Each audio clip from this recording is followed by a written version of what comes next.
not sure if I should start yelling out fucking bingo numbers or telling jokes. I left my beautiful wife and my loving children at home to be here to try to win a goddamn wooden spray-painted bowling pin, and I forgot my damn chicken. Oh, Lord. But on a serious note, I've only got 8 minutes. And the way I figure it, with 8 minutes, I could tell you guys 12 jokes. Or I could have sex 3 times. So, gonna need 3 volunteers. It's joke number 1. Stay with me, people. So, my name is Mr. Hargan, and I actually don't get a first name because, ladies and gentlemen, I've been a 6th grade teacher for 16 years. Yes, damn right. I've been an alcoholic for 15 of them. The struggle is real. But the great thing about what though? We're used to that teaching the 6th grade. I hear weird shit in that every day. The great thing about being a public school teacher is I'm very accustomed to delivering very kid-friendly, language-appropriate, and PG-13 speeches. This is going to be way fucking different, okay? And with myself being a school teacher, my old man, he was livid that the fact that I would pursue stand-up comedy. And I did it anyway. And after 5 years, I worked myself up to getting paid gigs as much as like $5 a minute. And he was still not happy. Now, I'm a dad myself. And if my son came to me and told me he was doing what he loved and was making $5 a minute without a dick in his mouth, I'd be ecstatic. No offense, sir. But you see, what I did, I got his attention finally, and I'm super pumped and excited to share this with you guys. I recently, guys, signed a deal with Comedy Central. Thank you very much. It's a big step for me. The contract specifically states that I'm not allowed within 1,000 feet of their world headquarters, and I need to stop leaving shitty jokes on their voice message. But they sent that directly to me. That joke went over a little bit better than I wanted it to, actually. You guys have to understand that comics, we're sensitive people too. We have feelings. Like me, personally, I'm so sensitive that I cry during sex. And yeah, that pepper spray hurts like a mofo.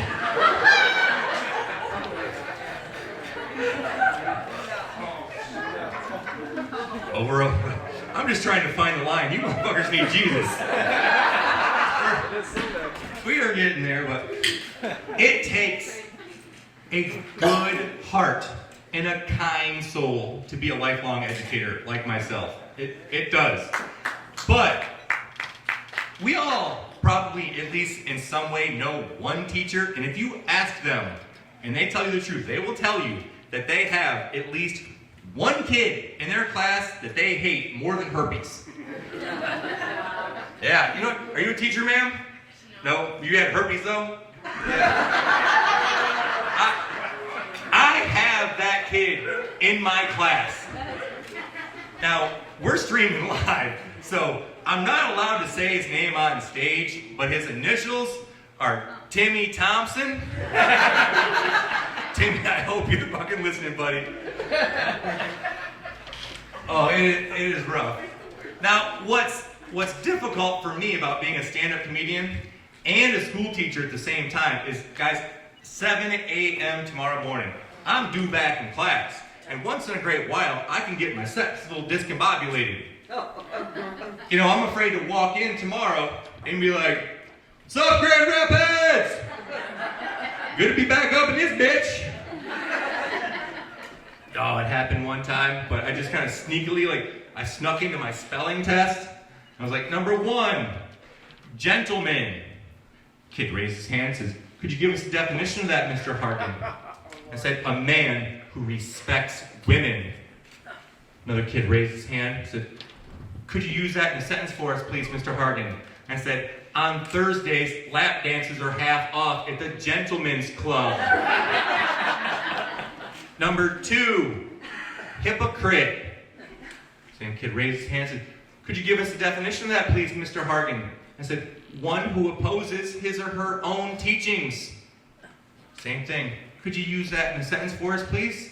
I said, my lying, cheating ex-wife still goes to church. That bitch a hypocrite. Should have known. I should have seen the writing on the wall, with her and myself, because, she was gone for like 2 days. And when she came back, I said, where the hell have you been? She said, I stayed the night at my girlfriend Sandra's house. And I knew right away that was bullshit, because Sandra was with me all night long. The writing was, I just did not see the writing on the wall. I should have told, we were just way too different people, I'm a firm Republican, and she's a crazy bitch. Those are 2 different political parties, by the way. So what I found during that process is when you ask people for advice, and you're asking, because we all probably know a bunch of divorcees out there, I found that every divorcee, man or woman, always says the same thing. Well, what happened? Oh man, that bitch crazy, or he's an asshole. And nobody owns divorce. Nobody does. And I'm here on Facebook Live in front of a bunch of people, and I'm willing to say it out loud that I am positive it was all that bitch's fault. So I found myself as a mid-30s man who hasn't dated in 18 years. The last time I dated, I was trying to hook up with 18, 19, 20-year-old chicks. Now I'm almost 40, and it is not easy trying to hook up with 18, 19, 20-year-old chicks. But before I started to do that, I ended up going to Tinder. And for those of you that don't know what that is, ladies, that's that little app in your husband's phone under the file says taxes. Yeah, that thing exists right there. And before I get out of here, I'm gonna fast forward a little bit, because that 8 minutes went pretty damn fast. But to fast forward my little story, I recently got engaged, and I couldn't possibly be more happy about it. And I'm a father as well. And my daughter approaches me, and she says to me, Daddy, now that you're getting married again, do I still need my old mommy?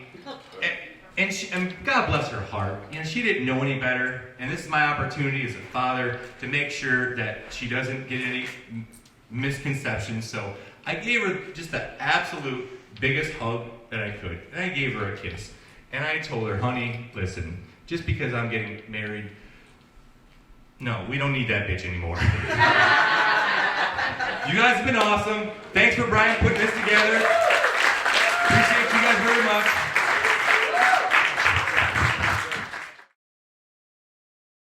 Got some stuff I want to get to. Real quick, Donna with the drum. Are you banging that thing with the wine opener? I am. I knew it. I'm on to you.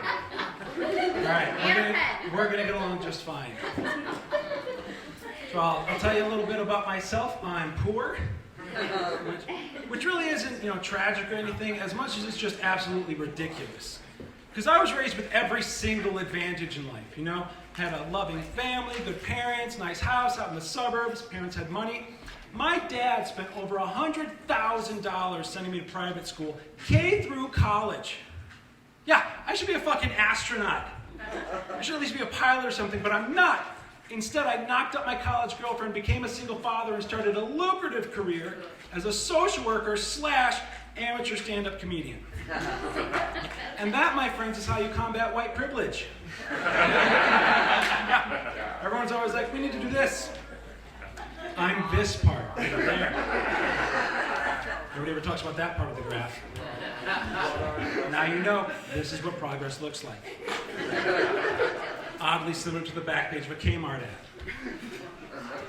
Yeah. Daughter's great. She's 11, which is awesome. Actually, I'm not a single parent anymore. I just got married, which is great. Yeah. Which makes it so much easier dealing with. Okay, go ahead. You get it. Pick it up. It's important. It's fine. Yeah, I'm glad I'm married because it makes it so much easier dealing with issues. Like just last week, my daughter got her period. Yeah, so glad I've got a wife for that. Because when I was a single dad, I tried to warn her, let her know that was coming. I'd be like, just so you know, little girl, in a couple of years, you're going to go through puberty. And that means that, your vagina's going to bleed, for a week, every month, for the next 40 years. She was like, Dad, that's not funny.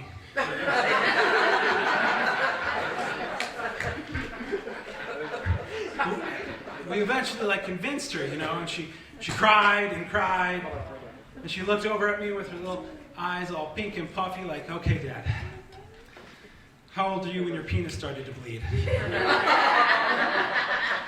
So I was like, oh, sweetheart, let me tell you a story of woe and inequality. It's happened exactly one time in my life. Your mom got the IUD put in incorrectly. Oh. Yeah. Every time I poked her, she poked back. Terrible memory. Daughter's 11. We try to stay proactive with her. We give her the sex talk early and often. Which is kind of weird. It's awkward, especially because she only exists because I had unprotected sex with her mom in college. So it's hard to make those talks not sound like, hey, daughter, don't do what Daddy did. Don't ruin your life the way that I ruined my life by giving you life. It's a tough tightrope to walk. But it's also weird because growing up, I got no sex ed, at all. I was raised by very conservative Christian parents who sent me to a small private school in the suburbs of Chicago. Called Timothy Christian School for Virgins. I did very well there. Voted top virgin 4 years running. I went to that school for 12 years. In those 12 years, I had exactly 1 hour of sex ed. I will never forget that day. They divided up the girls from the boys, got all the dudes together, sat us down in the gym, and gave us the talk. Not the talk. What'd they give it? The Bible. That was it. It was the Bible and a highlighter. Go ahead, kids, find a verse where Jesus masturbates. Oh, he didn't? Then neither should you. Right to this day, every time I stumble across a Bible, I flip to the very last page and write in, P.S. I jacked it left-handed. Jesus. For the kids, Luckily for me, I didn't need sex ed in high school, I didn't have to choose to be a virgin. Virginity chose me. Me in high school was not a good situation. Just picture this, but 20 pounds fatter, with acne and braces and a bowl cut that I gelled straight down. Oh yeah, I look like what would appear behind you if you said the word abstinence 3 times in a mirror. Girls would talk about me at sleepovers, no, it's true, my cousin's best friend's sister did it, and he showed up and made her look at all of his Pokemon cards. There were so many. My mom would try to make me feel better, like moms do. I'd be like, Mom, I'm ugly. She'd be like, oh no, sweetie, no. You just don't photograph well. My mom would look me in the eyes and say this, as if she didn't just call me ugly. Like, no, sweetheart, no, it's not you. It's those exact replicas of your face. Those are shit. Stay away from cameras and mirrors, you'll be fine. But I get it, I'm not mad at her. Parenting's hard. I know, I've got my daughter. You don't knock it out of the park every day as a parent. Some days you're just coasting by. I had one of those days recently. I fed my daughter a Lunchable for dinner. There is no justification that can be made. I tried them all, I'm tired, it was a long day at work, I don't want to cook anything, I just want to take it easy and drastically increase the odds that my daughter dies in a trailer park. One of those days, I wanted something quick and easy to do, and I still stood in the kitchen for 20 minutes just staring at the damn thing, trying to figure out how to serve it to her so she doesn't spontaneously develop a tramp stamp. Or at the least something real classy, like Michigan holding a pistol. Only the best for my little girl. But I love kids, I do. I love my daughter, I love all kids. I work with kids, I've worked with kids my whole life, which is a lot of fun.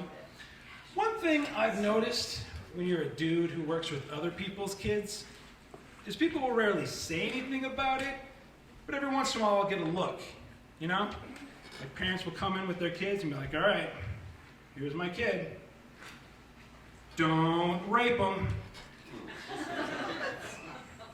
Yeah, I know. Do you know how it feels to be visually accused of pedophilia? It's like getting kicked in the dick in your soul, just right there. And at work, I just gotta bounce back like, golly gee, I'll sure try not to. Because you don't want to like protest too much, you know? You want to go right up the middle with it. The protest, not the kid. That part's very important. But I get it, I understand, I've got a daughter. I know most people who work with kids are female. You bring your kid in somewhere to drop him off, the last thing you're expecting is my creepy-ass Y chromosome. Standing there with a bad case arrest and rapist face. Leave me the child. So I get it, you know? I just don't like that it's only the dudes who get labeled as the creepers. Because the creepiest human beings I've ever met are my daughter's dance instructors. These are women who have dedicated their lives to making little girls sluttier. And they're really good at it. They are. You go into their studio, you look around, there's nothing but trophies bigger than me. You can go up and read a Michigan State Champ 2019, sluttiest kids. Jitterbugs. All right, I'll leave you with this one. You've heard me talk about being a parent a lot tonight. Are there any other parents here tonight? Anyone else? Yeah. All right, cool. This will be nice and relatable for you. All right, this is for you. Don't you hate it when your kid's got a friend over, and the friend is just kind of, you know what I mean? Just every little thing, in my house, why does the basement smell like drugs?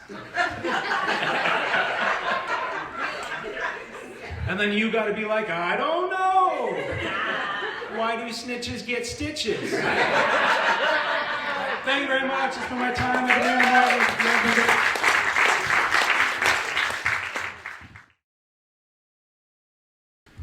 What up, though? I'm a little late getting up here, that's alright. I'm black, I know I'm gonna be late for work. Nice little place, man. I like this.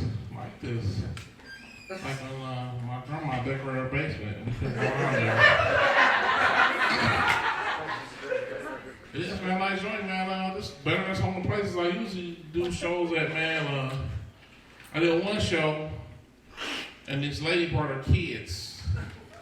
There was like 3 and 6. And they sat right up in the front of the show. I was like, ooh, these little motherfuckers gonna get educated today. I mean, it was crazy. I mean, like, who brings their kids in the club? You know what I'm saying? Like, ain't no way I bring my kids in the club. I leave them in the car. On my iPads, so I don't know about y'all. Much as they call, they can watch my kids for an hour. Fuck that. My daughter get cranky. Daddy, it's hot. I'm gonna crack the window. Shut the fuck up. Who all got kids, man? What the parents at? Yeah.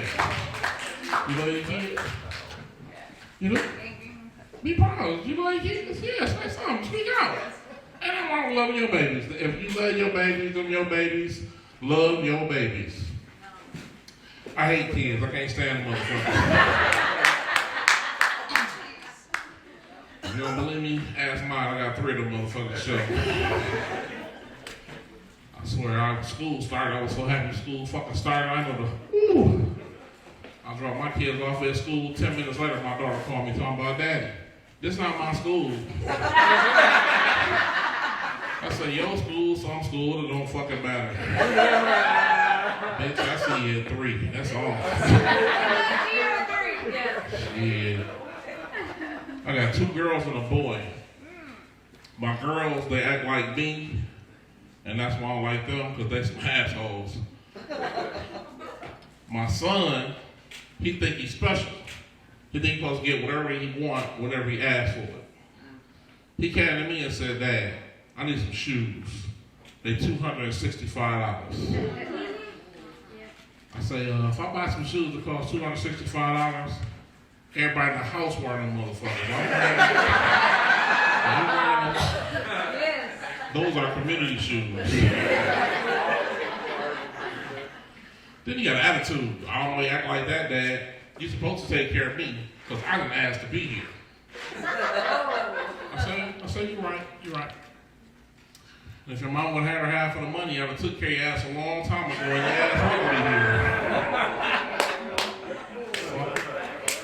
here. Then you want to get sad. But Dad, I'm your son. I say, hold up. That test said inconclusive, motherfucker. He said, what does that mean? I said, that means watch what you call me.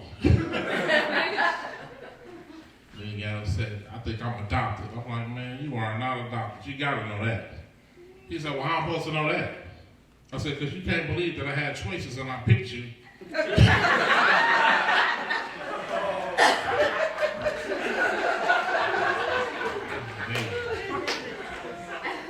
Fuck my son, man. I can't say that motherfucker, man. Like now, he at this age where he's starting to get in touch with himself. You know what I'm saying?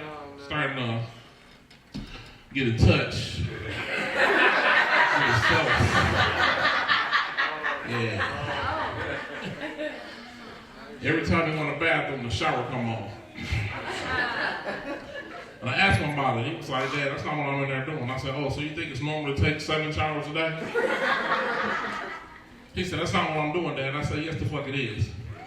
He said, no, it's not. Look, I went to the bathroom behind the other day. He left a sock in the corner. The motherfucker was standing up without a foot in it. Some of these ain't jokes. And I almost grabbed it. Let me get this sock. Boy, come get this damn sock. My baby girl comes in. I get Daddy. I said, oh, don't you touch that damn sock. She said, well, why not, Daddy? I said, because you don't know none of them people on that sock.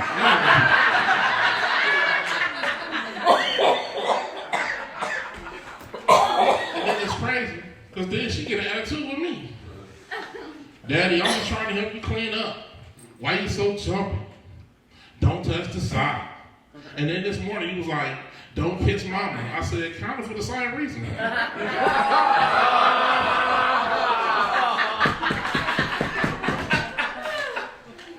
She said, Daddy, I don't get it. I said, hopefully you never fucking get it. But if you act anything like your mama, you'll probably get it one day. So yeah.